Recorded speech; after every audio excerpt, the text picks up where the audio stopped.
അച്ഛൻ മുന്നമേ തന്നെ പറഞ്ഞിരുന്നു, ഇന്നലെ പറഞ്ഞിരുന്നു എന്നാണ് കേട്ടത്. കുടുംബ സംഗമമാണ്, കഴിയുമെങ്കിൽ കുടുംബങ്ങൾ ഒന്നിച്ചിരിക്കണം. ഞാനും എൻ്റെ കുടുംബവും മാത്രമേ ഒന്നിച്ചിരിക്കുന്നുള്ളൂ എന്ന് തോന്നുന്നു. ഞങ്ങൾ അടുത്തടുത്തുണ്ട്. ഇനി ഇരുന്ന് കഴിഞ്ഞ് പിന്നെ മാറുന്നത് ഒരു വലിയ ബുദ്ധിമുട്ടാണ്. നമ്മളെപ്പോഴും അങ്ങനെയാണ്. ഫിസിക്സിൽ പറയും, ഈ റെസ്റ്റിലിരിക്കുന്ന ഒരു ബോഡിക്ക് ഒന്ന് മുന്നോട്ട് നീങ്ങാൻ എക്സ്ട്രാ ഒരു ഫോഴ്സ് വേണമല്ലോ. അപ്പോൾ നമുക്കെപ്പോഴും ആ കംഫർട്ട് സോൺ എന്ന് പറയുന്നതിൽ നിന്ന് മാറാൻ ഇച്ചിരി ബുദ്ധിമുട്ടാണ്. അനുരഞ്ജനം നമ്മോട് പറയുന്നതും അതുതന്നെയാണ്. നമ്മുടെ കംഫർട്ട് സോണുകളിൽ നിന്ന് നമ്മളൊന്ന് പുറത്തിറങ്ങാതെ അനുരഞ്ജനത്തിലേക്ക് നമുക്ക് നടക്കുവാനായിട്ട് സാധിക്കില്ല. അനുരഞ്ജനത്തിലേക്ക് നമ്മൾ എത്തണമെങ്കിൽ നമ്മുടെ മനസ്സിൻ്റെ നമ്മൾ ആക്കി വെച്ചിരിക്കുന്ന, നമ്മൾ ചിന്തിച്ച് വെച്ചിരിക്കുന്ന ചില കാര്യങ്ങളെയൊക്കെ നാം മാറ്റേണ്ടതുണ്ട്. അപരനോടായാലും അവനവനോടായാലും നാം വെച്ചിരിക്കുന്ന ചില ബ്ലോക്കുകളെ നാം പൊളിച്ചു മാറ്റേണ്ടതുണ്ട്. അതായത് നമ്മളായിരിക്കുന്ന കംഫർട്ട് സോണുകളിൽ നിന്ന് ഒന്ന് എഴുന്നേറ്റ് അടുത്തൊരിടത്തേക്ക്, അത് ദൈവത്തിങ്കിലേക്കാകാം, അവനവനിലേക്കാകാം, ഏറ്റവും അടുത്തായിരുന്ന ഇപ്പോൾ അകന്നുപോയ നമ്മുടെ പ്രിയപ്പെട്ടവരിലേക്കായിരിക്കാം, തൊട്ടയൽപ്പക്കങ്ങളിലുള്ളവരിലേക്കായിരിക്കാം. ഒരല്പദൂരം നടന്നെങ്കിൽ മാത്രമേ അനുരഞ്ജനം സാധ്യമാകുള്ളൂ. ആ അനുരഞ്ജനത്തിലേക്കുള്ള വലിയൊരു യാത്രയായിട്ട് ഈ വലിയ നോമ്പ് നമുക്ക് സാധ്യമാകട്ടെ എന്ന് ആദ്യമേ ഞാൻ എല്ലാവരെയും ആശംസിക്കുകയാണ്. വലിയ നോയമ്പിൻ്റെ ഒരു കാലം എന്ന് പറയുന്നത് അനുതാപത്തിൻ്റെ ഒരു കാലമാണ്. മനുഷ്യരായ നമുക്ക് വന്നു പോയിട്ടുള്ള വീഴ്ചകളെയെല്ലാം നാം പുനർവിചിന്തനം ചെയ്ത് അവയെ ഓർത്ത് പരിതപിച്ചുകൊണ്ട് ദൈവസന്നിധിയിൽ മനസ്സാൽ രട്ടുടുത്ത് കരഞ്ഞ് നമ്മുടെ പാപങ്ങളെ ഏറ്റുപറഞ്ഞ് സ്വയം ശുദ്ധീകരണത്തിലേക്ക് നാം സഞ്ചരിക്കുന്ന ഒരു കാലമാണ് വലിയ നോയമ്പ് കാലം എന്ന് പറയുന്നത്. വേദപണ്ഡിതന്മാരതിനെ സിയോൻ യാത്രയോട് ഉപമിക്കാറുണ്ട്. അനേകം സാക്ഷികളുടെ സമൂഹം നൊയമ്പാൽ വിജയം വരിച്ച് നമ്മുടെ മുമ്പിൽ നിൽക്കുന്നിടത്ത് അവരുടെ സാക്ഷ്യം തന്നെ നമുക്ക് ഏറ്റവും വലിയ ഊർജം നൽകുകയാണ്. നമ്മുടെ വലിയ പിതാക്കന്മാരൊക്കെയും നോമ്പിലൂടെയും ഉപവാസത്തിലൂടെയും പ്രാർത്ഥനയിലൂടെയും വാഗ്ദത്ത ദേശത്തേക്ക് എത്തിയതിൻ്റെ വലിയ സാക്ഷ്യം നമ്മുടെ മുമ്പിലുണ്ട്. അതുതന്നെയാണ് ഓരോ വർഷവും വലിയ നോമ്പിലൂടെ കടന്നു പോകുമ്പോൾ നമുക്കും ധൈര്യം പകരുന്നത്. ഈ വർഷം ഞാൻ എന്നെ പുതുക്കി, ഈ വർഷം ഞാൻ എൻ്റെ പാപങ്ങളൊക്കെ കഴുകിക്കളഞ്ഞു, ഇനി വീണ്ടും അടുത്ത വർഷം എന്തിനാണ് നോയമ്പ് എന്ന് നമുക്ക് ഒരു പക്ഷേ ചിന്ത വന്നേക്കാം. പക്ഷേ വീണ്ടും വീണ്ടും പുതുക്കത്തിൻ്റെ അനുഭവം നമ്മുടെ ശരീരത്തിലെ അഴുക്ക് എന്നും കഴുകിക്കളയുന്നത് പോലെ ഹൃദയത്തിലെ അഴുക്ക്, ആത്മാവിലെ കളങ്കമെല്ലാം പുതുക്കത്തിലൂടെ കഴുകിക്കളയുമ്പോൾ മാത്രമാണ് ക്രിസ്തീയതയിൽ നാം വളരുന്നത്. ഏറ്റവും വന്യനായ മാത്തുക്കുട്ടി അച്ഛനാണ് എന്നെ ആദ്യം ഇവിടെ നിന്ന് വിളിക്കുന്നത്. അച്ഛൻ പറഞ്ഞു, പ്രകൃതിയോടുള്ള അനുരഞ്ജനമാണ് ഞാൻ പറയേണ്ടതെന്ന്. ഞാൻ ശരി പറഞ്ഞു. കാരണം ഞാൻ ഇതേവരെ എൻ്റെ അടുത്ത് ഒരിക്കൽ പോലും വചനം പറയാൻ വേണ്ടി എന്നെ വിളിച്ചിട്ട് ഒരിക്കൽ പോലും ഞാൻ അരുതെന്ന് പറഞ്ഞു, അല്ലെങ്കിൽ എനിക്ക് വേണ്ട, പറ്റില്ല എന്ന് ഞാൻ പറഞ്ഞിട്ടില്ല. കാരണം എനിക്ക് പൂർണ്ണ ബോധ്യമുണ്ട്, എൻ്റെ അറിവല്ല എന്നെക്കൊണ്ട് സംസാരിപ്പിക്കുന്നത്. എനിക്ക് എന്താണോ പറയുവാനുള്ളത്, എന്താണോ എൻ്റെ മുമ്പിലിരിക്കുന്ന ജനതയ്ക്ക് കേൾക്കുവാനുള്ളത്, അത് ദൈവം എനിക്ക് തന്നുകൊള്ളും. ആ വിശ്വാസത്തിൻ്റെ ഒറ്റ പുറത്താണ് ഞാൻ പറയുന്നത്, അച്ഛാ ഞാൻ ചെയ്തോളാമെന്ന്. ആ വിശ്വാസത്തിൽ ഉറച്ചു തന്നെയാണ് ഇതുവരെയും ഇപ്പോഴും ഇനി അങ്ങോട്ടും നിൽക്കുവാൻ ഉദ്ദേശിക്കുന്നത്. പ്രകൃതിയോടുള്ള അനുരഞ്ജനം എന്ന് പറയുമ്പോൾ ഞാൻ ആദ്യം പറയാം, ഉൽപ്പത്തി മുതൽ ഇങ്ങോട്ട് വായിച്ചു കഴിഞ്ഞാൽ പ്രകൃതിയെ മാറ്റിവെച്ചിട്ടൊന്നുമില്ല വിശുദ്ധ വേദപുസ്തകത്തിൽ. കാരണം അതിൽ ആദിയോടന്തം നമുക്കറിയാം, തുടങ്ങുന്നതേ അങ്ങനെയാണ്. ആകാശവും ഭൂമിയുടെയും സൃഷ്ടി മുതൽ ഇങ്ങോട്ടെല്ലാം നമ്മൾ കാണുന്നത് പ്രകൃതിയോട് ചേർന്ന് നിൽക്കുന്ന ദൈവിക വചനങ്ങളെയാണ്. മനുഷ്യനെ ദൈവം ഒരിക്കലും വേറെയായിട്ട് കണ്ടിട്ടില്ല. ആദിയിൽ സൃഷ്ടിക്കപ്പെട്ട ഭൂമി പാഴും ശൂന്യവുമായിരുന്നു. അതിനെ നിറവുള്ള നനവുള്ള ഭൂമിയാക്കിയതിന് ശേഷമാണ് വേണ്ട സസ്യലതാദികളെ, മൃഗാദികളെ എല്ലാം അതിലാക്കിയിട്ടാണ് മനുഷ്യനെ ഏറ്റവും അവസാനമായി മെനഞ്ഞ് ആ പറുദീസയിലേക്ക് ഏൽപ്പിക്കുന്നത്. അതായത് പ്രകൃതി ഇല്ലാതെ മനുഷ്യനില്ല. അതുകൊണ്ട് തന്നെ വിശുദ്ധ വേദപുസ്തകത്തിൽ നാം വായിക്കുകയാണെങ്കിൽ ആദിയോടന്തം നമുക്ക് മനസ്സിലാക്കാൻ സാധിക്കുന്നത് എല്ലായിടത്തും പ്രകൃതിയോട് ചേർന്ന് നിൽക്കുന്ന മനുഷ്യനെ, അല്ലെങ്കിൽ പ്രകൃതിയോട് ചേർന്ന് നിൽക്കേണ്ടുന്ന മനുഷ്യനെയാണ് വിശുദ്ധ വേദപുസ്തകം നമ്മോട് പറഞ്ഞുകൊണ്ടിരിക്കുന്നത്. അതിൽ നിന്ന് മാറിയൊരു നിലനിൽപ്പ് നമുക്ക് ഉള്ളതായിട്ട് വേദപുസ്തകം സൂചിപ്പിക്കുന്നില്ല. നോഹയുടെ കാലഘട്ടത്തിൽ നമ്മൾ നോക്കിയാൽ അറിയാം, നോഹയും കുടുംബവും പെട്ടകത്തിൽ കയറുന്നതോടൊപ്പം തന്നെ ഉൽപ്പത്തി പുസ്തകം 7-ാം അധ്യായത്തിൽ അത് പറയുന്നുണ്ട്, എല്ലാ ജന്തുക്കളിൽ നിന്നും ആണിനെയും പെണ്ണിനെയും കയറ്റുവാനാണ് പറയുന്നത്. അതായത് പ്രകൃതി ഇല്ലാതെ മനുഷ്യന് നിലനിൽപ്പില്ല എന്നുള്ളത് അടിവരയിട്ട് ഉൽപ്പത്തി കാലം മുതലേ ദൈവം ഉറപ്പിക്കുകയാണ്. ഒന്ന് സൃഷ്ടിയിൽ, രണ്ട് നോഹയുടെ പെട്ടകത്തിലൂടെയുള്ള രക്ഷയുടെ അനുഭവത്തിൽ അത് ഉറപ്പിക്കുകയാണ്. അങ്ങനെയെങ്കിൽ ഞാൻ വിചാരിച്ചു, വിശുദ്ധ വേദപുസ്തകത്തോട് ചേർന്ന് പുറത്തേക്ക് കൂടെ, അതായത് നമ്മുടെ സമകാലിക ജീവിതത്തിൽ എങ്ങനെയാണ് പ്രകൃതിയോട് നമുക്ക് ചേരുവാൻ സാധിക്കുക, എങ്ങനെയാണ് അനുരഞ്ജനപ്പെടുവാൻ സാധിക്കുക, ആ രീതിയിലൊന്ന് ചിന്തിക്കാം എന്നാണ് ഞാൻ ആഗ്രഹിക്കുന്നത്. കഴിഞ്ഞ 4 ദിവസങ്ങളിൽ അനുരഞ്ജനം എന്നുള്ളത് നമ്മൾ ഒരുപാട് കേട്ടിട്ടുണ്ടാകും. അനുരഞ്ജനം ഒരിക്കലും ഒരു കോംപ്രമൈസ് അല്ല, ഒരു വിട്ടുവീഴ്ചയല്ല. നമ്മളിപ്പോൾ കുടുംബസംഗമം കൂടി ആയതുകൊണ്ട് ഞാൻ പറയുകയാണ്, ഒത്തിരി പേർ തമാശയ്ക്ക് നമ്മുടെ എല്ലാം വാട്സാപ്പുകളിൽ ട്രോളുകളായിട്ടൊക്കെ വരുന്ന ഒരുപാട് തമാശകളിൽ നമുക്ക് കാണാൻ സാധിക്കും. കുടുംബജീവിതം കോംപ്രമൈസാണ്, കുടുംബജീവിതം അഡ്ജസ്റ്റ്മെൻ്റാണ്, ഞാൻ മിണ്ടാതിരിക്കുന്നത് കൊണ്ടാണ് പ്രശ്നമില്ലാത്തത്, ഈ രീതിയിൽ ഇങ്ങനെ ധ്വനിപ്പിക്കുന്ന ഒരുപാട് തമാശകൾ, ട്രോളുകൾ നമുക്ക് കാണുവാനായിട്ട് സാധിക്കും. എന്നാൽ അനുരഞ്ജനം എന്നത് ഒരിക്കലും ഒരു അഡ്ജസ്റ്റ്മെൻ്റ് അല്ല, അനുരഞ്ജനം ഒരിക്കലും ഒരു കോംപ്രമൈസുമല്ല. അനുരഞ്ജനം എന്ന് പറയുന്നത് കരുതലും സ്നേഹവും പരസ്പര ധാരണയും ഒരേ അളവിൽ ചേർത്ത് വെച്ചുകൊണ്ട് പരസ്പര ബഹുമാനത്തിൽ ഊട്ടി ഉറപ്പിക്കപ്പെട്ടിട്ടുള്ള ഒന്നാണ് അനുരഞ്ജനം എന്ന് പറയുന്നത്. അവിടെ ആരും ചെറുതാകുന്നില്ല, അവിടെ ആരും അടിമത്തത്തിലേക്ക് പോകുന്നില്ല, അവിടെ സ്നേഹം മാത്രമാണ് നിൽക്കുന്നത്, അവിടെ ആത്മീയമായിട്ടുള്ള ഉണർവാണ് നിൽക്കുന്നത്. അതിൽ നിന്ന് പൂത്തുലയുന്നത് നല്ല സൗഹൃദമായിരിക്കണം, അതിൽ നിന്ന് പൂത്തുലയുന്നത് നല്ല സ്നേഹബന്ധങ്ങളായിരിക്കണം. നമ്മൾ ജീവിക്കുന്ന കാലഘട്ടം കുഞ്ഞുങ്ങളെ ഏറെ ശ്രദ്ധിക്കേണ്ട ഒരു കാലഘട്ടമാണ്. ഒരുപാട് പ്രശ്നങ്ങളിൽപ്പെട്ട് ഉഴലുന്ന യൗവനക്കാരെയും കൗമാരക്കാരെയും എല്ലാം കണ്ടുകൊണ്ടിരിക്കുമ്പോൾ നമ്മുടെ കുടുംബജീവിതങ്ങളിൽ സ്നേഹം പൂത്തുലയണം, സൗഹൃദങ്ങൾ പൂത്തുലയണം. കുടുംബങ്ങളിൽ സ്നേഹവും സൗഹൃദവും പൂത്തുലയണമെങ്കിൽ പ്രകൃതി നമ്മോട് ചേർന്നിരിക്കണം, നാം പ്രകൃതിയോട് ചേർന്നിരിക്കണം. അയ്യപ്പ പണിക്കരുടെ ഒരു കവിതയുണ്ട്, അത് ഏതാണ്ട് 2 ദശകങ്ങൾക്ക് മുമ്പേ എഴുതിയിട്ടുള്ള കവിതയാണ്. കവിത ഇങ്ങനെയാണ് പോകുന്നത്, ഒരുപാട് പേര് കേട്ടിട്ടുണ്ടാകും. കാടെവിടെ മക്കളെ, മേടെവിടെ മക്കളെ, കാട്ടുപുൽ തകിടിയുടെ വേരെവിടെ മക്കളെ, കാറ്റുകൾ പുലർന്ന പൂങ്കാവെവിടെ മക്കളെ, കാട്ടുപൂം ചോലയുടെ കുളിരെവിടെ മക്കളെ. കവിത എഴുതപ്പെട്ടിട്ട് ഒരുപാട് കാലമായി, കവിയും കടന്നുപോയി. പക്ഷെ ഇപ്പോഴും കാട്ടുപുൽ തകിടിയുടെ വേരിലേക്ക് തിരിച്ചു പോകാൻ, കാട്ടുപൂം ചോലയുടെ കുളിര് നേടിയെടുക്കുവാനൊക്കെ നമ്മൾ ഇപ്പോഴും പിന്നോട്ടാണ്. അത് നമുക്ക് നേടുവാൻ സാധിക്കാത്തിടത്തോളം, നമ്മുടെ ജീവിതം പ്രകൃതിയോട് ചേരാത്തിടത്തോളം നമ്മുടെ കുടുംബങ്ങളിൽ സൗഹൃദവും സ്നേഹവും ഒന്നും പൂത്തുലയില്ല എന്നുള്ളത് വാസ്തവമാണ്.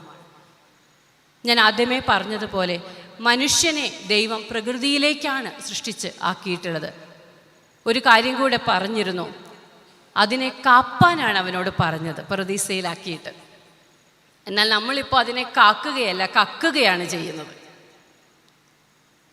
വളരെ വിശുദ്ധമായിട്ട് നമ്മുടെ പൂർവികർ കാത്തുവെച്ച അതിസുന്ദരമായൊരു ഭൂമി ഏതാണ്ട് വ്യാവസായിക വിപ്ലവത്തിൻ്റെ കാലം മുതൽ മനുഷ്യൻ കട്ടെടുത്തുകൊണ്ടിരിക്കുകയാണ്. വളരെ രസകരമായിട്ടുള്ള ഒരു ചെറിയ ഒരു സംഭവം, ഒരു കഥയുണ്ട്. അതിങ്ങനെയാണ്. ഭൂമിയുടെ ദുരുപയോഗത്തെപ്പറ്റി പഠിപ്പിക്കുവാൻ വേണ്ടി ഒരു സാറ് ചെയ്ത ഒരു കാര്യമാണ്.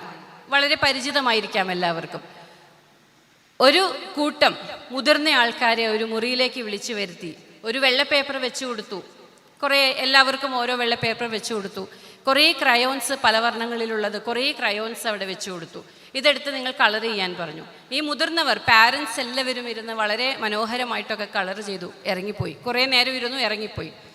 വീണ്ടും അവരുടെ കുട്ടികളെ വിട്ടു. കുട്ടികളെ വിട്ടിട്ടും ഇതേ കാര്യം തന്നെ പറഞ്ഞു. ദൗർഭാഗ്യവശാൽ മുതിർന്നവരെല്ലാം ഏറ്റവും നല്ല വർണ്ണങ്ങൾ എടുത്തു പോയതുകൊണ്ട് കുഞ്ഞുങ്ങൾ വന്നപ്പോൾ ശേഷിച്ചത് കറുപ്പും വെള്ളയും ഒക്കെ മാത്രമാണ്. വർണ്ണങ്ങളില്ലാത്തൊരു ലോകമാണ് അവർക്കായി ശേഷിച്ചത്. ഒരുപക്ഷെ നമ്മുടെ ഭൂമിയെ നാം ഇതുപോലെ കട്ടുമുടിപ്പിച്ചാൽ വരും തലമുറയ്ക്ക്, നമ്മുടെ മുമ്പിലിരുന്ന് ഈ വളർന്നു വരുന്ന തലമുറയ്ക്ക് ഒരു വർണ്ണങ്ങളുമില്ലാത്ത ഒരു ഭൂമിയെ നാം കൊടുക്കേണ്ടി വരും. ദൈവം കാപ്പാൻ ഏൽപ്പിച്ചതിനെ കട്ടുമുടിച്ചവരായി ദൈവത്തിൻ്റെ പുസ്തകത്തിൽ നമ്മുടെ പേര് എഴുതപ്പെടും. ആ പുസ്തകത്തിലല്ലല്ലോ, ജീവപുസ്തകത്തിലല്ലേ നമുക്ക് പേര് വേണ്ടത്. അങ്ങനെയെങ്കിൽ നാം പ്രകൃതിയെ തിരിച്ചു പിടിച്ച് മതിയാകുകയുള്ളൂ. റീകൺസീലിയേഷൻ വിത്ത് നേച്ചർ, പ്രകൃതിയോടുള്ള അനുരഞ്ജനം എന്നുള്ളതിൽ ഒന്നാമതായിട്ട് ഞാൻ പറയുവാൻ ആഗ്രഹിക്കുന്നത് സാക്രലൈസേഷൻ ഓഫ് നേച്ചർ. സാക്രലൈസേഷൻ ഒരു ഡിവിനിറ്റിയാണ്, ഒരു വിശുദ്ധ ഭാവമാണ്.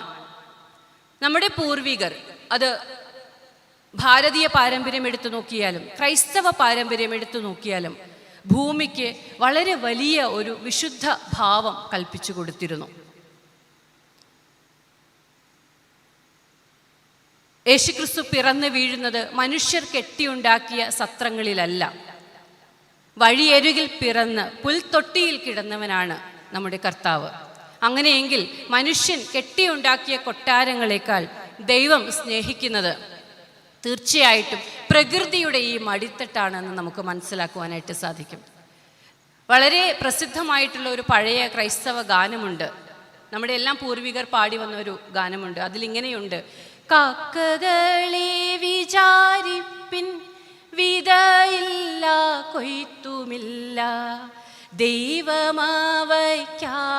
വേണ്ടതേകുന്നു, ലില്ലി പുഷ്പങ്ങൾക്കും അവൻ ശോഭ നൽകുന്നു. എൻ്റെ പപ്പയുടെ ഏറ്റവും പ്രിയപ്പെട്ട പാട്ടായിരുന്നു അത്, ഏറ്റവും പ്രിയപ്പെട്ട പാട്ട്. അതിൻ്റെ തുടക്കം ഇങ്ങനെയാണ്: എൻ്റെ ദൈവം മഹത്വത്തിൽ ആർദ്രവാനായി ജീവിക്കുമ്പോൾ സാധു ഞാനീ ക്ഷോണി തന്നിൽ ക്ലേശിപ്പാൻ ഏതും കാര്യമില്ലെന്നെൻ്റെയുള്ളം ചൊല്ലുന്നു. ഈ ഭൂമിയിൽ ദൈവം നമുക്ക് വേണ്ടതെല്ലാം ഒരുക്കിയിട്ടുണ്ട്. എന്നാൽ നമ്മളത് മറ്റുള്ളവർക്കുള്ളത് കൂടെ ചൂഴ്ന്നെടുക്കുമ്പോൾ, കട്ടെടുക്കുമ്പോൾ, പ്രകൃതിയെ തുരന്നെടുക്കുമ്പോൾ നമുക്ക് നഷ്ടമാകുന്നത് ആ വിശുദ്ധ ഭാവമാണ്. ഭൂമിയുടെ ദിവ്യഭാവത്തെ, ഭൂമിയുടെ വിശുദ്ധ ഭാവത്തെ കളയുവാൻ, അല്ലെങ്കിൽ അതിന് വില കൽപ്പിക്കാതെ ഭൂമി ചൂഷണം ചെയ്യുവാനുള്ള ഒരു ഉപാധി മാത്രമാണെന്ന് മനുഷ്യൻ ചിന്തിക്കുവാൻ തുടങ്ങുന്നത് വ്യാവസായിക വിപ്ലവത്തെ, അതിനു മുൻപേ പതുക്കെ തുടങ്ങിയെങ്കിലും ഏറ്റവും തീഷ്ണമായിട്ട് ആ ഭാവം തുടങ്ങുന്നത് വ്യാവസായിക വിപ്ലവത്തോട് കൂടിയിട്ടാണ്. നമുക്കറിയാം, വ്യാവസായിക വിപ്ലവം ഒഴിവാക്കാൻ പറ്റുന്നതല്ല. അതില്ലെങ്കിൽ ഈ ഒരു സംസാരിക്കുന്ന ഈ ഒരു സാഹചര്യം പോലും ഉണ്ടാവുകയില്ല. പക്ഷേ അതിനെ തുടർന്നുണ്ടായ ചൂഷണ മനോഭാവമാണ് നമ്മൾ ഇന്ന് ചുറ്റും കാണുന്ന പ്രകൃതിയുടെ ചൂഷണത്തിലേക്ക് വഴിവെച്ചത് എന്നുള്ളതൊരു സത്യമായ കാര്യം തന്നെയാണ്. എന്നാണോ നാം ആ ചൂഷണ മനോഭാവത്തെ വിട്ട് സുസ്ഥിര വികസനം എന്നുള്ളതിലേക്ക് തിരിച്ചു പോകുന്നത്, അന്ന് വരെയും പ്രകൃതി നമ്മോട് ചോദിച്ചുകൊണ്ടിരിക്കും. പ്രളയഭാവത്തിലൂടെ, മഴയില്ലായ്മയിലൂടെ, നമുക്കറിയാം മാർച്ച് ഏപ്രിലേക്ക് കടക്കുമ്പോൾ ഇത്രയേറെ മഴ ലഭിക്കുന്ന നാട്ടിൽ നമുക്ക് മഴയില്ലായ്മ അല്ലെങ്കിൽ വെള്ളമില്ലായ്മ, ജല ദൗർലഭ്യമൊക്കെ വരുന്നു. കേരളത്തിൽ പണ്ടിതുണ്ടായിരുന്നില്ല. ഇതിലേക്കെല്ലാം നമ്മെ കൊണ്ടെത്തിച്ചിട്ടുള്ളത് നമ്മുടെ ചൂഷണ മനോഭാവമാണ്. അത് വിട്ടു പോകണമെങ്കിൽ ഭൂമിയെ റീസാക്രലൈസേഷൻ, ഭൂമിയുടെ വിശുദ്ധീകരണം എന്ന് പറയുന്ന, ഭൂമിയെ ഒരു ദിവ്യമായൊരിടം ദൈവം നമുക്ക് താമസിക്കുവാൻ, ശുദ്ധിയായി സൂക്ഷിക്കുവാൻ തന്നൊരിടമായി നാം കരുതേണ്ടതുണ്ട്. അതിലേക്ക് നാം തിരിച്ചു പോകണമെങ്കിൽ നമ്മുടെ അടിസ്ഥാനപരമായിട്ടുള്ള കുറച്ച് കാര്യങ്ങൾ നമ്മളൊന്ന് മാറ്റേണ്ടതുണ്ട്. ഒന്ന്, നമ്മുടെ ദേവാലയം നാം വൃത്തിയായി സൂക്ഷിക്കും, നമ്മുടെ വീടുകൾ നാം വൃത്തിയായി സൂക്ഷിക്കും, നമ്മൾ ജോലി ചെയ്യുന്ന ഇടങ്ങൾ നാം വൃത്തിയായി സൂക്ഷിക്കും. പക്ഷെ നമ്മുടെ പൊതു ഇടങ്ങൾ നാം എങ്ങനെ സൂക്ഷിക്കുന്നു? പൊതു ഇടവും ദൈവം സൃഷ്ടിച്ചവയാണ്.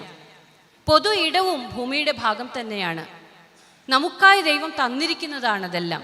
ആ സൃഷ്ടിയുടെ അപാരതയെ നമ്മുടെ ഈ നിസ്സാര കെട്ടുകൾ കൊണ്ട് നാം മറച്ചു വയ്ക്കുവാൻ, അല്ലെങ്കിൽ അതിലായി ഒതുക്കി തീർക്കുവാൻ നമ്മൾ ശ്രമിച്ചു കഴിഞ്ഞാൽ അതൊരിക്കലും ഭൂമിക്കോ ദൈവത്തിനോ ക്ഷമിക്കാവുന്ന ഒന്നായിട്ട് കരുതുവാൻ സാധിക്കില്ല. ഒരുപക്ഷെ ഭാരതീയ പാരമ്പര്യത്തിലേക്ക് നോക്കുമ്പോൾ കേരളത്തിൽ ക്ഷേത്ര സംസ്കാരം വരുന്നതിന് മുൻപേ വന്നതാണ് കാവു സംസ്കാരങ്ങൾ. കാവെന്ന് പറയുന്നതിനെ ഒരു പരിധിവരെ ഇന്ന് ചരിത്ര പണ്ഡിതന്മാർ പറയുന്നു മണ്ണിൻ്റെ ജൈവ വൈവിധ്യത്തെ നന്നായി പരിരക്ഷിക്കുന്നതിൽ ഏറ്റവും പങ്ക് വഹിച്ചിട്ടുള്ളത് ഇവിടുത്തെ കാവു സംസ്കാരങ്ങളാണ്. കാരണം അതിന് ഒരു വിശുദ്ധിയുടെ ഒരു പരിവേഷമുണ്ട്. അതുകൊണ്ട് തന്നെ അതിനെ നശിപ്പിക്കാൻ മനുഷ്യൻ ധൈര്യപ്പെടില്ല. ആ വിശുദ്ധിയുടെ പരിവേഷം കാവുകൾക്ക് മാത്രമല്ല, ദേവാലയങ്ങൾക്ക് മാത്രമല്ല, ഭൂമിക്കൊക്കെയും കൊടുക്കുന്നിടത്ത് മാത്രമാണ് നമുക്ക് അതിനെ വിശുദ്ധമായി വയ്ക്കുവാൻ സാധിക്കുന്നത്. നമ്മളത് ഭയഭക്തിപൂർവ്വം ഉപയോഗിക്കാനായിട്ട് ശീലിക്കുന്നത്. അങ്ങനെ ഉപയോഗിക്കുന്നിടത്ത് മാത്രമേ അത് നല്ല ഭംഗിയോടെ അടുത്ത തലമുറയിലേക്ക് നമുക്ക് കൈമാറ്റം ചെയ്യുവാനായിട്ട് സാധിക്കുകയുള്ളൂ. മനുഷ്യനേറെ ഉപയോഗപ്രദമായ 20-ാം നൂറ്റാണ്ടിലെ ഒരു കണ്ടുപിടുത്തമാണ് പ്ലാസ്റ്റിക് എന്ന് പറയുന്നത്. അത് വളരെ ഉപയോഗമുള്ള ഒരു കണ്ടുപിടുത്തം തന്നെയാണ്. പ്ലാസ്റ്റിക് ഇല്ലാതെ നമുക്ക് ഇപ്പോൾ മുമ്പോട്ട് പോകാനൊന്നും സാധിക്കില്ല. പക്ഷേ ഭൂമി മുഴുവനും എൻ്റേതാണ് എന്നുള്ള, അല്ലെങ്കിൽ ഭൂമി മുഴുവനും ദൈവം നമുക്കായി തന്നതാണ്, അത് മുഴുവനും വിശുദ്ധമായി സൂക്ഷിക്കേണ്ടത് എൻ്റെ ചുമതലയാണ് എന്ന തോന്നലിൽ നിന്ന് മനുഷ്യൻ പുറകോട്ട് നടന്നതുകൊണ്ട് പ്ലാസ്റ്റിക് ഇന്ന് വലിയൊരു ശാപമായി മാറിയിരിക്കുന്നു. കടൽ മുതൽ സകല ജലസംഭരണികളിലും നാം പ്ലാസ്റ്റിക് കൊണ്ട് നിറച്ചിട്ടുണ്ട്. നമ്മുടെ ഏത് പൊതു ഇടങ്ങളിലും നമുക്ക് നോക്കിയാൽ പ്ലാസ്റ്റിക് കാണാം. വിദേശ രാജ്യങ്ങളിലൊക്കെ പോകുമ്പോൾ അവിടെ എല്ലാം വളരെ ക്ലീനാണ്. പക്ഷേ വീണ്ടും അവിടെ നിന്നുള്ള പ്ലാസ്റ്റിക് വേസ്റ്റുകൾ എവിടേക്കാണ്? ഭൂമിയുടെ ഏതൊക്കെയോ കോർണറുകളിൽ നമ്മൾ കൊണ്ടുപോയി തട്ടുന്നുണ്ട്. ഇങ്ങനെ പ്ലാസ്റ്റിക് നന്നായി റീയൂസ് ചെയ്യാൻ പറ്റുന്ന ഒന്നിനെ എന്തുകൊണ്ടാണ് നാം ഭൂമിക്ക് ശാപമായി മാറ്റിവെക്കുന്നത്? ഞാൻ ചരിത്രമാണ് പഠിപ്പിക്കുന്നത്. ചരിത്രത്തിലെ കാലഘട്ടങ്ങളെ സ്കൂളിൽ പഠിക്കുന്ന കുട്ടികൾക്കറിയാം, പലതായിട്ട് ഡിവൈഡ് ചെയ്തിട്ടുണ്ട്. ഒരുപക്ഷെ ഹിസ്റ്ററി നിങ്ങൾക്ക് ഇഷ്ടമുള്ള വിഷയമാണോ എന്ന് എനിക്കറിയില്ല. ചരിത്രത്തിൽ കാലഘട്ടത്തിനെ പലതായിട്ട് ഡിവൈഡ് ചെയ്തിട്ടുണ്ട്. പാലിയോലിത്തിക്, നിയോലിത്തിക്, മെസോലിത്തിക് അങ്ങനെയൊക്കെ ഡിവൈഡ് ചെയ്തിട്ടുണ്ട്. മെഗാലിത്തിക് അങ്ങനെയൊക്കെ. പാലിയോലിത്തിക് എന്ന് പറയുന്നത് അക്കാലത്തെ ആയുധങ്ങളെ, നമുക്ക് കണ്ടുകിട്ടിയിട്ടുള്ള ആയുധശേഷിപ്പുകളെ വെച്ചാണ് ആ കാലഘട്ടത്തിന് പേരിട്ടിട്ടുള്ളത്. മെസോലിത്തിക്കും നിയോലിത്തിക്കും അങ്ങനെ തന്നെ. മെഗലിത്തിക് കാലഘട്ടത്തിലാണ് മനുഷ്യൻ ഇരുമ്പ് ഉപയോഗിച്ചതായിട്ട് കണ്ടെത്തിയിട്ടുള്ളത്. മെഗലിത്തിക് ഏജിലാണ് ആദ്യമായിട്ട് ഇരുമ്പ് ഉപയോഗിച്ചതായിട്ട് കണ്ടെത്തിയിട്ടുള്ളത്. ഇങ്ങനെ ഓരോ കാലഘട്ടവും അവരുപയോഗിച്ച വസ്തുക്കളാൽ അടയാളപ്പെടുത്തിയിട്ടുണ്ടെങ്കിൽ പ്രിയരെ, നമ്മുടെ കാലഘട്ടം എന്ത് വസ്തുവാൽ അടയാളപ്പെടുത്തും? പ്ലാസ്റ്റിക് എന്ന് മാത്രമേ നമുക്ക് പറയാൻ കഴിയൂ. നാം ശേഷിപ്പിക്കുന്നതൊക്കെയും അതാണ്. അപ്പോൾ തീർച്ചയായിട്ടും ഭൂമിയുടെ വിശുദ്ധിയെ കളയുന്നതിനെയൊക്കെയും ഉത്തരവാദിത്വത്തോടെ റീയൂസ് ചെയ്യുവാനോ, റീസൈക്കിൾ ചെയ്യുവാനോ, കുറച്ചു കൊണ്ടുവരുവാനോ, ക്ലീൻ ചെയ്യുവാനോ, പരിസരങ്ങൾ വൃത്തിയാക്കി വെക്കുവാനോ ഒക്കെ ഉള്ള വലിയൊരു ഉത്തരവാദിത്വം കുടുംബങ്ങൾ എന്ന രീതിയിൽ നമുക്കുണ്ട്. കാരണം ഭൂമി മുഴുവനും ദൈവം നമുക്കായി തന്നിട്ടുള്ള ജീവവ്യവസ്ഥയാണ്. അതിൻ്റെ ഒരിടം മാത്രമല്ല, എല്ലാ ഇടവും വൃത്തിയായി വെക്കുവാനുള്ള പൂർണ്ണ ഉത്തരവാദിത്വം നമുക്കുണ്ട്. രണ്ടാമതായി എനിക്ക് പറയുവാനുള്ളത് reconnecting with earth or reconnecting with nature. പ്രകൃതിയോടുള്ള ബന്ധത്തെ പുതുക്കുക. മനുഷ്യൻ പ്രകൃതിയിലായിരുന്നു. പ്രകൃതിയിൽ കൊച്ചു കുടിൽ കെട്ടിയും മരത്തിൽ ഏറുമാടും കെട്ടിയും ഒക്കെ ജീവിച്ചിരുന്ന മനുഷ്യൻ വളരെ അടുത്ത കാലത്താണ് വീട് വെച്ച് മാറുവാൻ തുടങ്ങിയത്. ആദ്യകാലത്തെ വീടുകളെല്ലാം ചുറ്റുവട്ടത്തു നിന്ന് കിട്ടുന്ന സാധനങ്ങൾ കൊണ്ടാണ് കെട്ടിയൊരുക്കിയിരുന്നത്. ഈ വർഷം പത്മശ്രീ കിട്ടിയ കെ രാമൻ എന്ന് പറയുന്ന ഒരു വയനാട്ടുകാരൻ മലയാളിയുണ്ട്. രാമൻ ചേട്ടനെ നാട്ടിലുള്ളവർ വിളിക്കുക നെല്ലച്ചൻ, വിത്തച്ഛൻ എന്നൊക്കെയാണ്. നെല്ലച്ചൻ എന്ന് പറഞ്ഞാൽ ഏതാണ്ട് 55 പത്മശ്രീ കൊടുക്കുന്നതിൽ അദ്ദേഹത്തിന് രേഖപ്പെടുത്തിയിരിക്കുന്ന നമ്പർ 52 വിത്തിനങ്ങൾ അദ്ദേഹം ശേഖരിച്ചിരിക്കുന്നു എന്നുള്ളതാണ്. എന്നാൽ എൻ്റെ ഒരു സുഹൃത്ത് അദ്ദേഹത്തിൻ്റെ അയൽവാസിയാണ്. 80ഓളം ഇനങ്ങൾ നെൽവിത്തുകൾ പഴയ കാലം മുതലേ ഉള്ളവ അദ്ദേഹം ശേഖരിച്ച് വെച്ചിട്ടുണ്ട്, ഇന്ന് ഉപയോഗിക്കാത്തവ. അതോടൊപ്പം മറ്റു പല സസ്യങ്ങളുടെയും വിത്തിനങ്ങൾ അദ്ദേഹം സൂക്ഷിച്ചിട്ടുണ്ട്. അദ്ദേഹവും ഭാര്യ, 74 വയസ്സുണ്ട് അദ്ദേഹത്തിന്. അദ്ദേഹവും ഭാര്യയും ജീവിക്കുന്നത് 150 വർഷം പഴക്കമുള്ള മുള കൊണ്ട് നിർമ്മിച്ച് മണ്ണുകൊണ്ട് തേച്ച ഒരു വൈക്കോൽ മേഞ്ഞ വീടിലാണ്. ഗൂഗിളിൽ സെർച്ച് ചെയ്താൽ നിങ്ങൾക്ക് ആ വീടിൻ്റെ പടമൊക്കെ സുഖമായിട്ട് കാണാൻ പറ്റും. നെല്ലച്ഛൻ എന്ന് വിളിക്കുന്ന, വിത്തച്ഛൻ എന്ന് വിളിക്കുന്ന അദ്ദേഹം പറയുന്ന ഒരു കാര്യമുണ്ട്, ഈ വീട് മതി ജീവിക്കാനെന്ന്. അങ്ങനെ പ്രകൃതിയോട് ഇണങ്ങി ജീവിച്ചിരുന്ന അദ്ദേഹം കുറിച്യ വിഭാഗത്തിൽപ്പെട്ട ഒരു ആദിവാസി സമൂഹത്തിൽപ്പെട്ട ഒരു വ്യക്തിയാണ്. അങ്ങനെ പ്രകൃതിയോട് ഇണങ്ങി നമ്മളുടെ എല്ലാം പൂർവികർ ജീവിച്ചിരുന്നു. നമ്മൾ മണിമാണികൾ കെട്ടി മാറിയപ്പോൾ ഭൂമിയോടുള്ള കണക്റ്റ് നമുക്ക് നഷ്ടമായി. ഇപ്പോൾ നമുക്ക് കണക്ഷൻ ആകെ അറിയുന്നത് മൊബൈലിൻ്റെ കണക്ടിവിറ്റിയാണ്, ഇൻ്റർനെറ്റിൻ്റെ കണക്ഷൻ മാത്രമാണ്. നമ്മളെപ്പോഴും ടെൻഷനാകുന്നത് അതോർത്ത് മാത്രമാണ് അല്ലേ. ഇൻ്റർനെറ്റിൻ്റെ കണക്ഷൻ പോകുമോ? കോവിഡ് വന്നപ്പോൾ ഞങ്ങൾ ടീച്ചേഴ്സിന് ടെൻഷനാണ്, കാരണം കണക്ഷൻ പോയാൽ ക്ലാസ് മുടങ്ങും. പാരൻസിന് ടെൻഷനാണ്, അയ്യോ കണക്ഷൻ പോയാൽ ക്ലാസ് മുടങ്ങും. ജോലിക്കാർക്കൊക്കെ ബുദ്ധിമുട്ടാണ്, കാരണം വർക്ക് ഫ്രം ഹോമാണ്, കണക്ഷൻ വേണം. ആ കണക്ഷൻ മാത്രമേ നമുക്കിപ്പോൾ ഓർമ്മയുള്ളൂ. എന്നാൽ അതിനും അപ്പുറം നമ്മുടെ ജീവിതത്തെ നിലനിർത്തുന്ന, നമ്മുടെ ജീവിതത്തെ ജീവസുറ്റതാക്കുന്ന, നമ്മുടെ ജീവിതത്തിന് നിറവും ഓജസ്സും തരുന്ന, നമ്മുടെ ജീവിതത്തിനെ അർത്ഥപൂർണ്ണമാക്കുന്ന കണക്ടിവിറ്റി എന്ന് പറയുന്നത് പ്രകൃതിയോടുള്ള കണക്ടിവിറ്റിയാണ്. Reconnecting with nature. ഇന്ത്യയെ സംഭാവന ചെയ്ത 2 പ്രമുഖരാണ്. ഒരുപാട് പ്രമുഖരെ ഇന്ത്യ സംഭാവന ചെയ്തിട്ടുണ്ട്. 2 പ്രമുഖരാണ്. ഗുജറാത്തിൽ ജനിച്ച മഹാത്മാഗാന്ധിയും ബംഗാളിൽ ജനിച്ച രവീന്ദ്രനാഥ് ടാഗോറും. ഞാൻ പഠിച്ചതുമാണ് കോളേജിൽ, UC കോളേജിൽ. ഈ 2 മഹാരഥന്മാരും വന്നിട്ടുണ്ട്. ഇവർ 2 പേരും മുന്നോട്ട് വെച്ച ഒരു കാഴ്ചപ്പാടുണ്ട്. സബർമതി എന്ന ആശ്രമത്തിലൂടെ മഹാത്മാഗാന്ധിയും ശാന്തിനികേതൻ എന്ന ആശ്രമത്തിലൂടെ ടാഗോറും ലോകത്തിന് പറഞ്ഞു കൊടുത്ത ഒരു പാഠമുണ്ട്.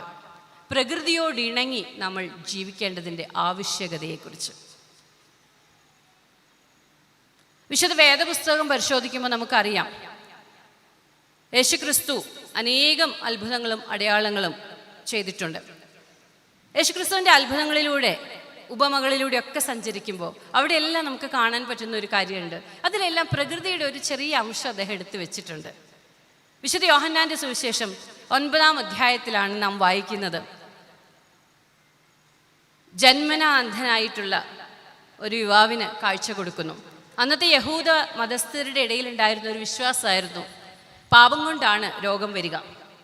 ജന്മനാൽ ഇവൻ അന്ധനായത് ആരുടെ പാപം കൊണ്ട് എന്ന ചോദ്യം അവിടെ വരുന്നുണ്ട്. ആ വിശ്വാസത്തെ ആദ്യം ഉടച്ചു വാർക്കണമെന്ന് യേശുക്രിസ്തുവിന് തോന്നി.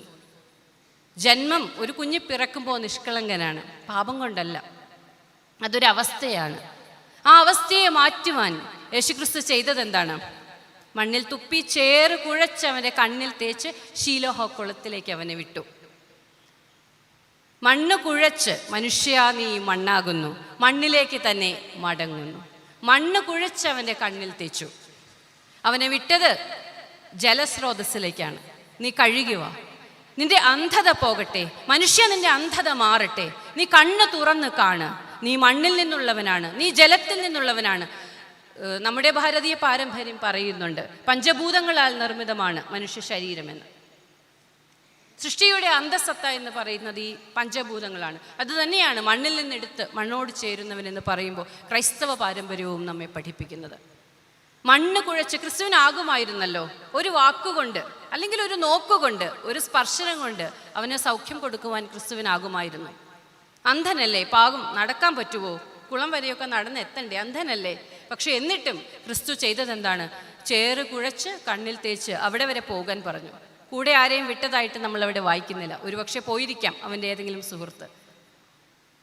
അവിടെ മനുഷ്യന് വലിയൊരു നിയോഗമുണ്ട്. നമ്മുടെ അന്ധതയിൽ നിന്ന് പ്രകാശത്തിലേക്ക് സഞ്ചരിക്കുവാൻ ഒരല്പദൂരം നാം സഞ്ചരിക്കേണ്ടതുണ്ട്. നമ്മുടെ അന്ധതയിൽ നിന്ന് പ്രകാശത്തിലേക്ക് എത്തണമെങ്കിൽ ദൈവം മാത്രമല്ല, നാമും ഒരല്പദൂരം സഞ്ചരിക്കേണ്ടതുണ്ട്. ഞാൻ ആദ്യമേ പറഞ്ഞത് ഒരിക്കൽ കൂടെ പറയട്ടെ, അനുരഞ്ജനത്തിന് നാം ഒരല്പദൂരം സഞ്ചരിക്കേണ്ടതുണ്ട്. പ്രകൃതിയുമായിട്ടുള്ള അനുരഞ്ജനം ഈ മണ്ണ് കുഴയ്ക്കുന്നതിലൂടെ യേശുക്രിസ്തു വളരെ കൃത്യമായിട്ട് സ്ഥാപിച്ചെടുക്കുന്നുണ്ട്. മനുഷ്യൻ മണ്ണിൽ നിന്ന് ഉത്ഭവിച്ചവനാണ്. മണ്ണിലേക്ക് തന്നെ നാം തിരികെ പോകേണ്ടവരാണ്. വീണ്ടും യേശുക്രിസ്തുവിൻ്റെ ഉപമകളിലൂടെ ഒരു ഒട്ടപ്രതിഷ്ഠം എന്ന പോലെ നമുക്ക് കടന്നു പോകാം. വിത്ത് വിതയ്ക്കുന്നവൻ്റെ ഉപമ. ഞാൻ എപ്പോഴും ഓർക്കുന്ന ഒരു ഉപമയുണ്ട്, വിശ്വാസത്തെക്കുറിച്ച് യേശു പറഞ്ഞ ഉപമ. ഒരുപക്ഷെ ഒറ്റത്തവണ മാത്രമേ കടുകുമണി എന്ന് യേശു പറഞ്ഞിട്ടുള്ളൂ. അത് നമ്മുടെ വിശ്വാസത്തെ സൂചിപ്പിക്കാൻ. എന്ത് ചെറുതാണല്ലേ, എന്ത് ചെറുതാണ്. ദൈവത്തിന്, യേശുക്രിസ്തുവിന് അറിയാം മനുഷ്യന് ഇതിൽ കൂടുതലൊന്നും പറ്റില്ലെന്ന്. പക്ഷേ അത്തിപ്പഴത്തോടോ മുന്തിരിപ്പഴത്തോടോ എന്തുകൊണ്ട് നമ്മുടെ വിശ്വാസത്തെ യേശു ഉപമിച്ചില്ല എന്ന് ഞാൻ എപ്പോഴും ചിന്തിക്കാറുണ്ട്. അത്തിപ്പഴത്തിന് വലിപ്പമുണ്ട്, പക്ഷേ ഉള്ള് കുറച്ച് പൊള്ളയാണ്. മുന്തിരിപ്പഴവും വലിപ്പമുണ്ട്, പക്ഷേ വളരെ പെട്ടെന്ന് ഉടഞ്ഞു പോകും. കടുക് ചെറുതാണ്, പക്ഷേ ഉറപ്പ് കൂടുതലാണ്. കടുക് മണിയോളം മതി, പക്ഷേ അതിന് ഉറപ്പുണ്ടാകണം.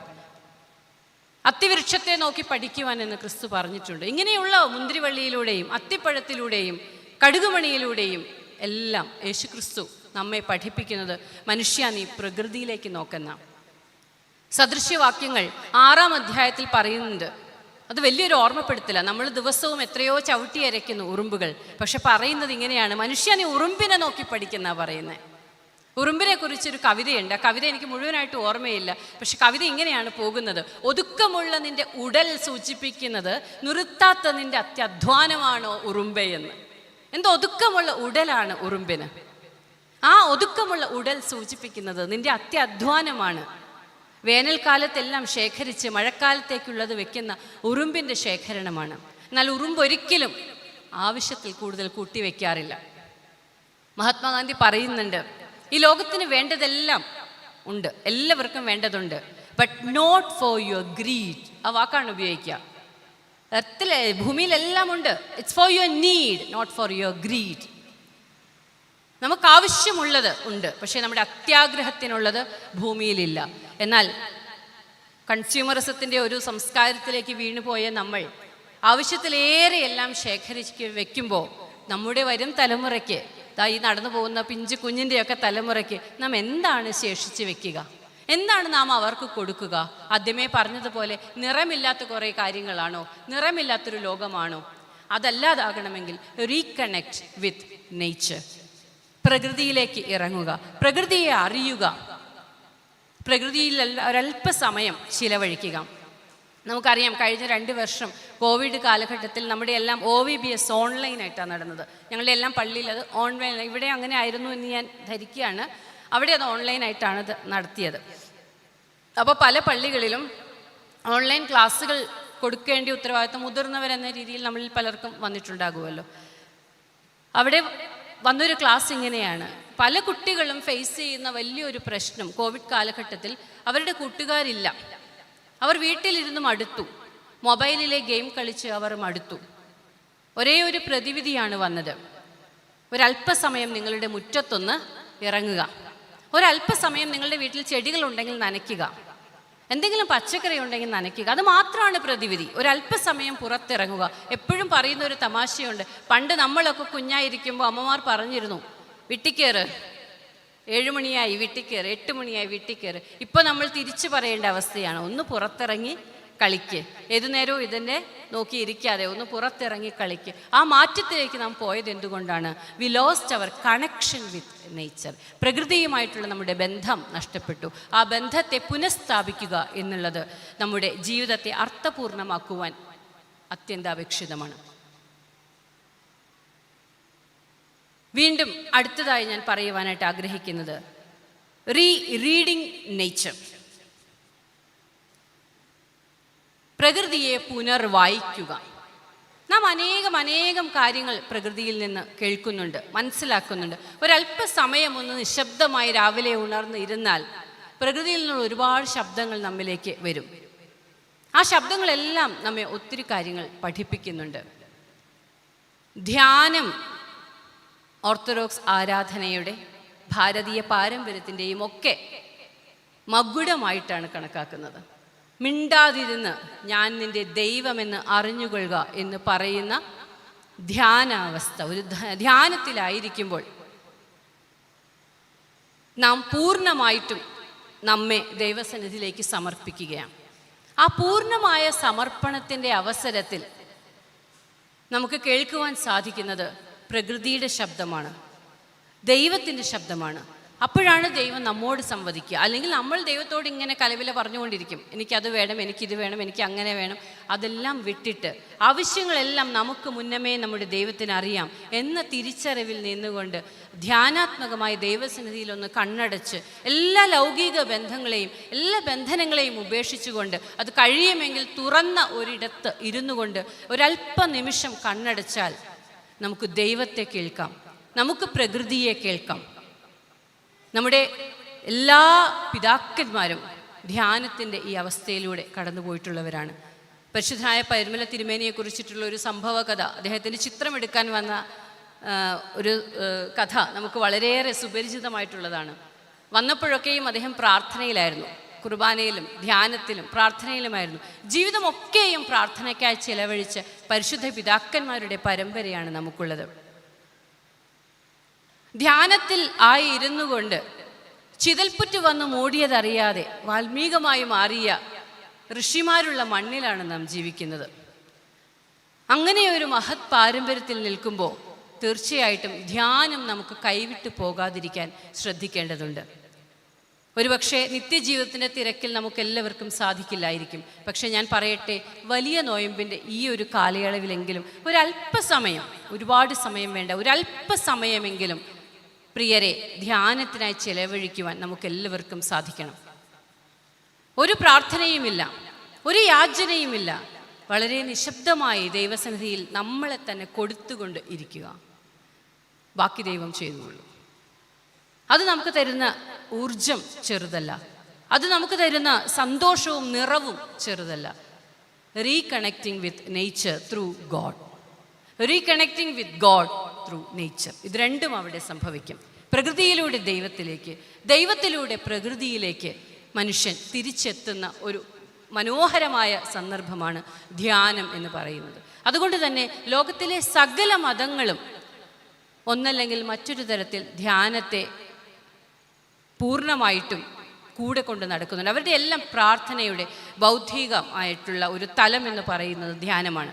ജൈനമതം എടുത്തു നോക്കിയാൽ, ബുദ്ധമതം എടുത്തു നോക്കിയാൽ, അവരുടെ അമ്പലങ്ങൾ അല്ലെങ്കിൽ അവരുടെ ക്ഷേത്രങ്ങൾ പോലും നിലനിൽക്കുന്നത് വിജനമായ ഇടങ്ങളിലാണ്.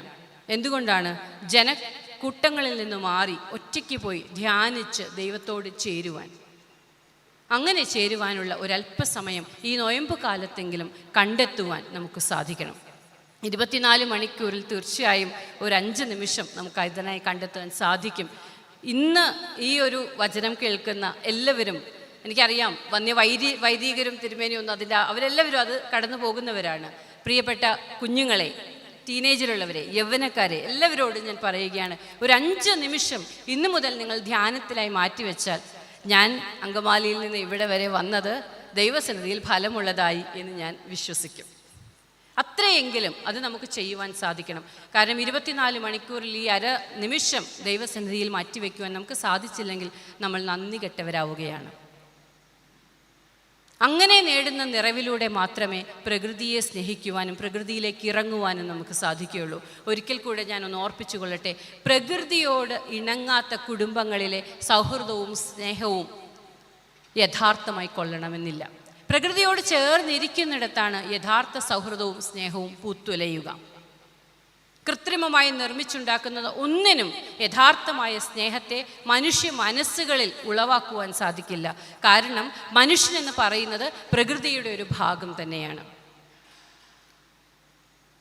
ഈ രീതിയിൽ പ്രകൃതിയെ വായിക്കാൻ, പ്രകൃതിയെ കേൾക്കാൻ, പ്രകൃതിയെ കാണാൻ, പ്രകൃതിയെ പുതിയതായി നമ്മുടേതായ രീതിയിൽ വിചിന്തനം ചെയ്യുവാൻ എല്ലാം സാധിക്കുമ്പോഴാണ് പ്രകൃതിയുമായിട്ടുള്ള നമ്മുടെ ബന്ധം കൂടുതൽ സാർത്ഥകമായി തീരുന്നത്.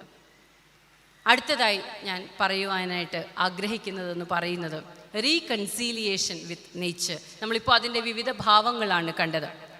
റീസാക്രലൈസേഷൻ of nature, reconnecting with nature, rereading nature, അടുത്തതായി റീകൺസീലിയേഷൻ വിത്ത് നേച്ചർ.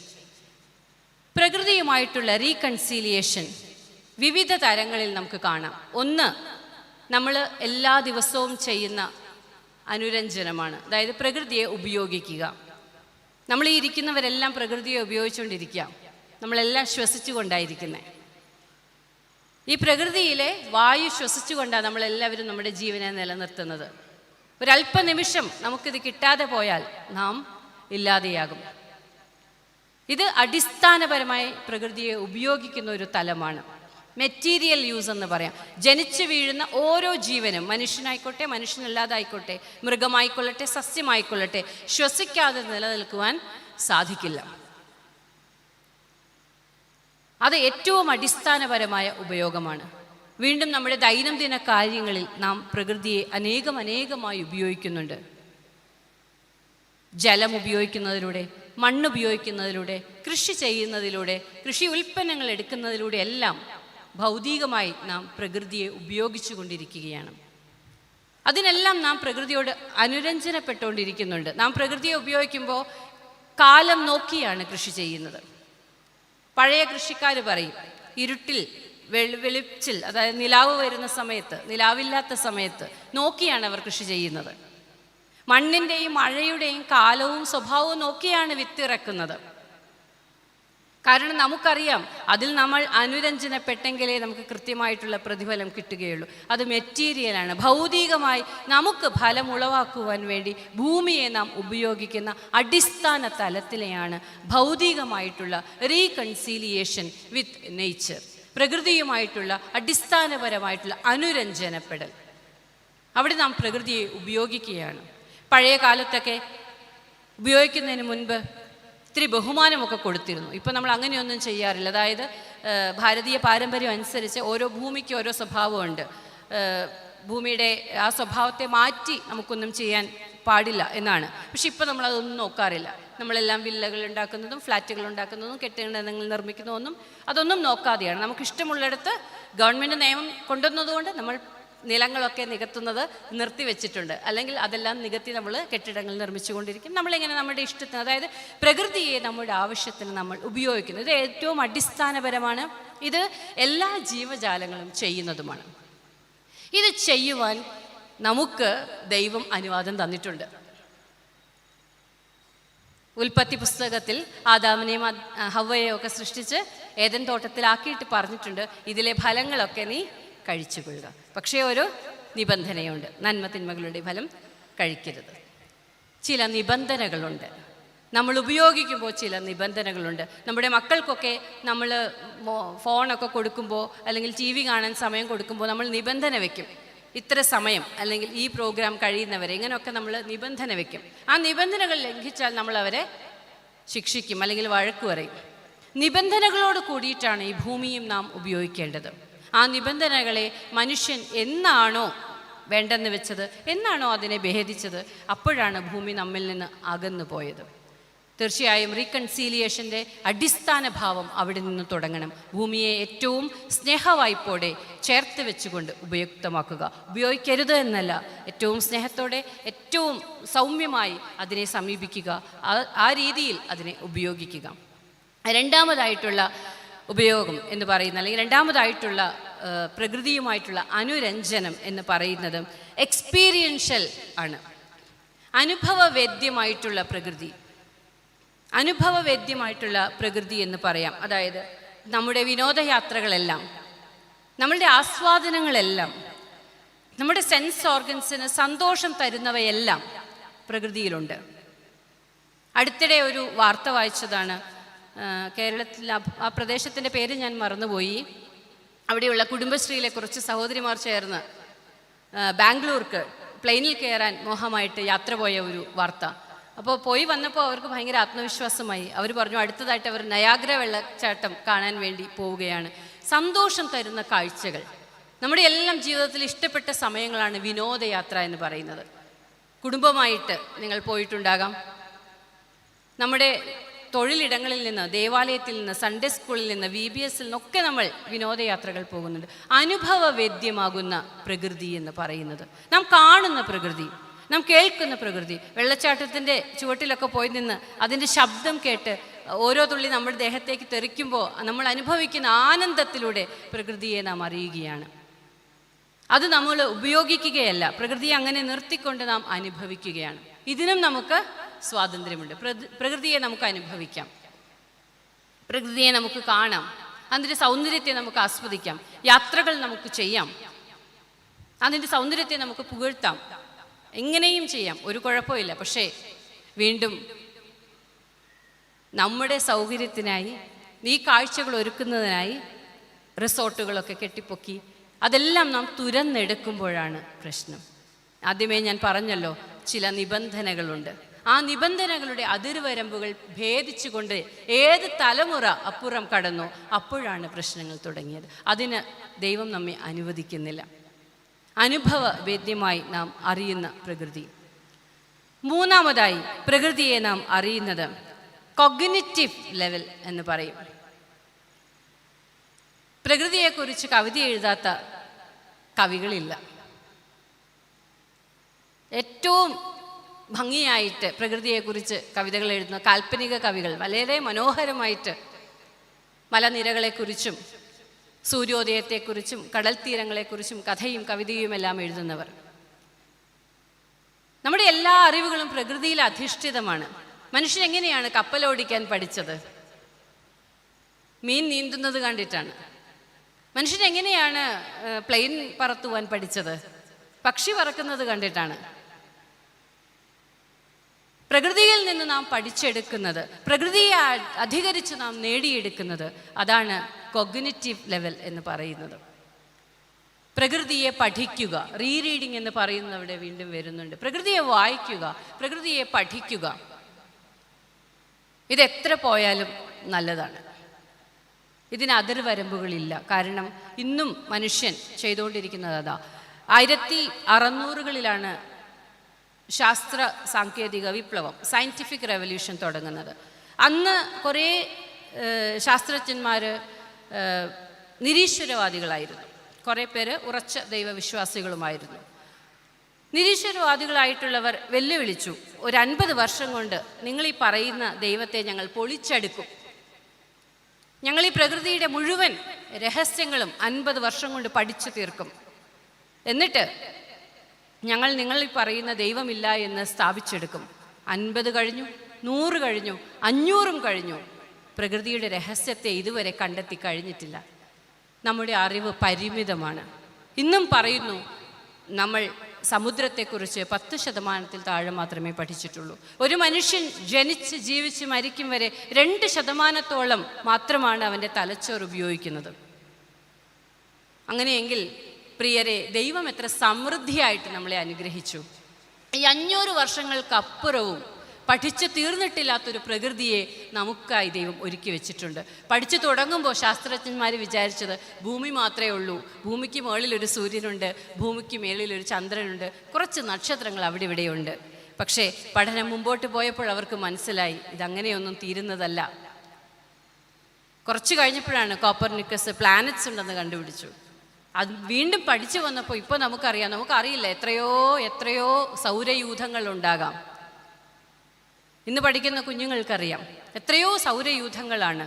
ഇതൊന്നും പഠിച്ചു തീർന്നിട്ടില്ല. അനാദിയായ ദൈവത്തിൻ്റെ സൃഷ്ടിയാണ് പ്രകൃതി. അത് അനന്തം തന്നെയാണ്.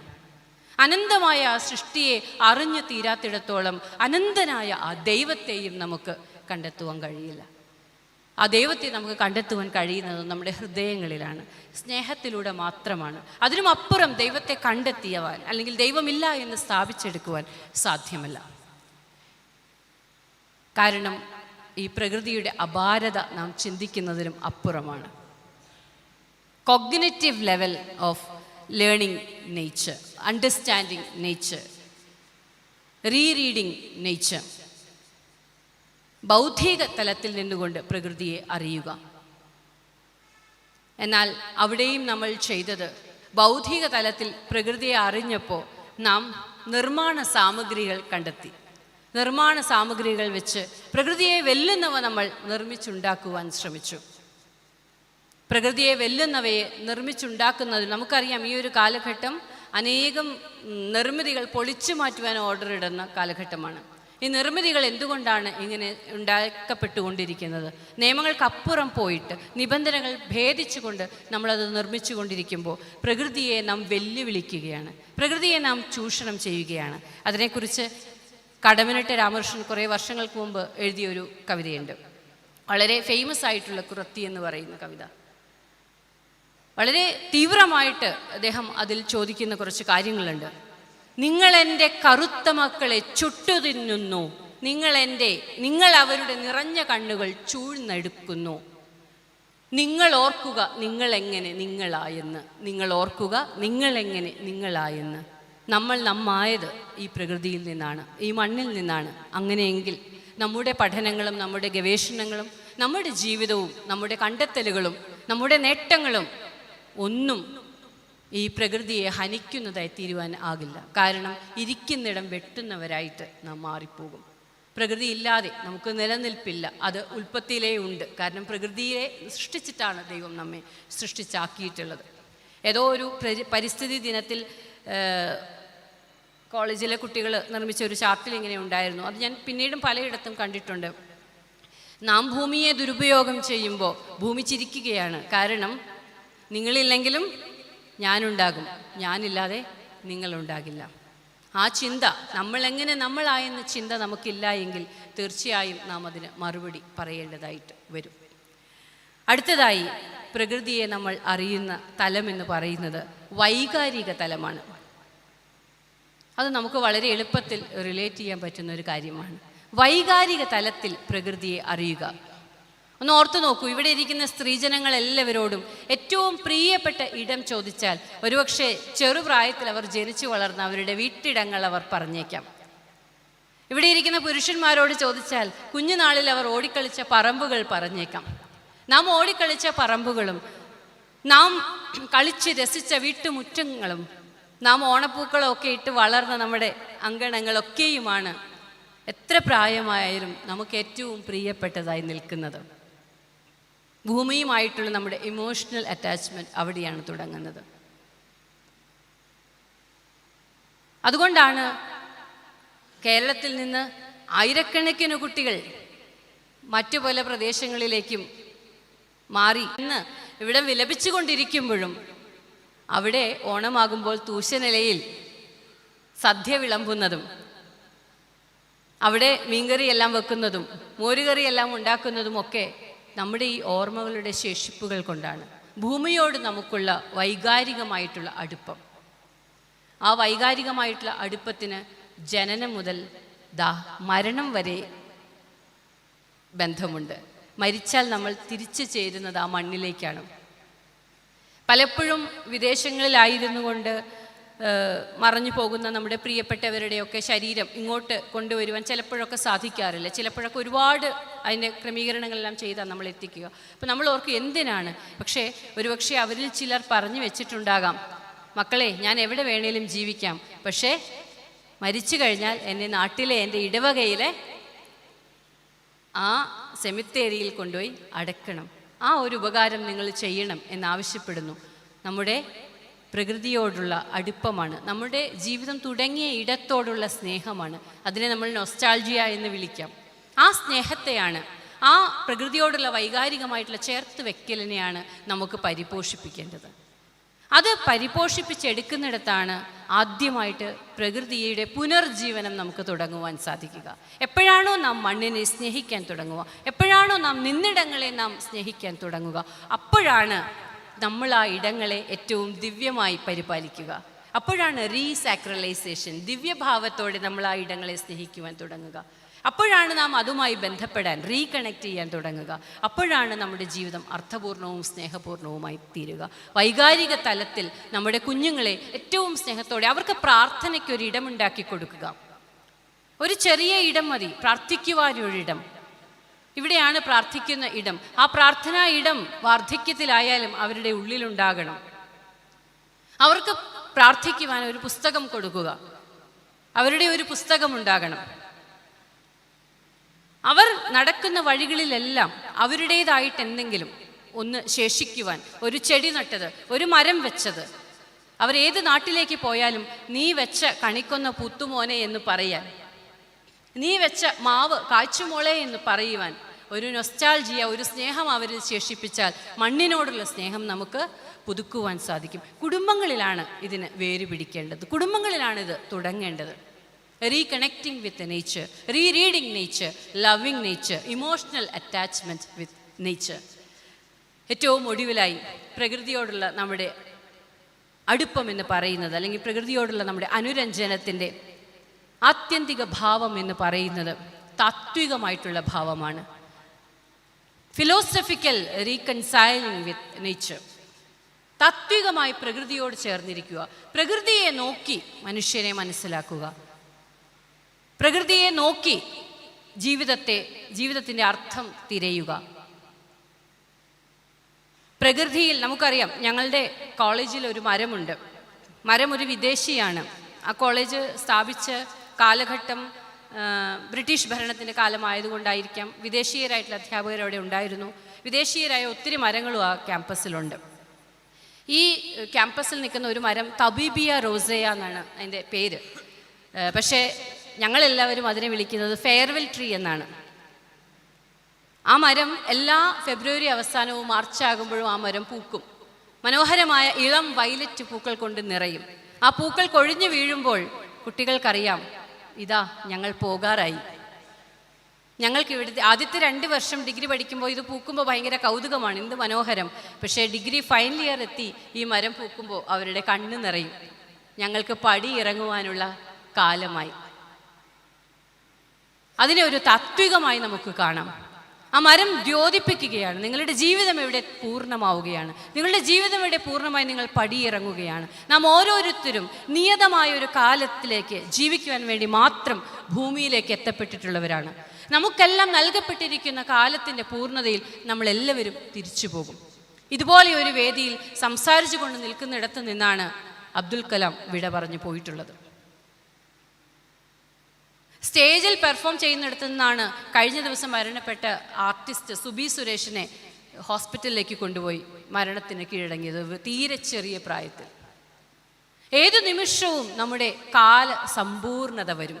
കാലസമ്പൂർണത ഭവിക്കുമ്പോൾ പ്രകൃതിയിലേക്ക് നമ്മൾ മടങ്ങണമെങ്കിൽ നമ്മുടെ ജീവിതം അർത്ഥപൂർണവും സ്നേഹപൂർണവുമായിരിക്കണം.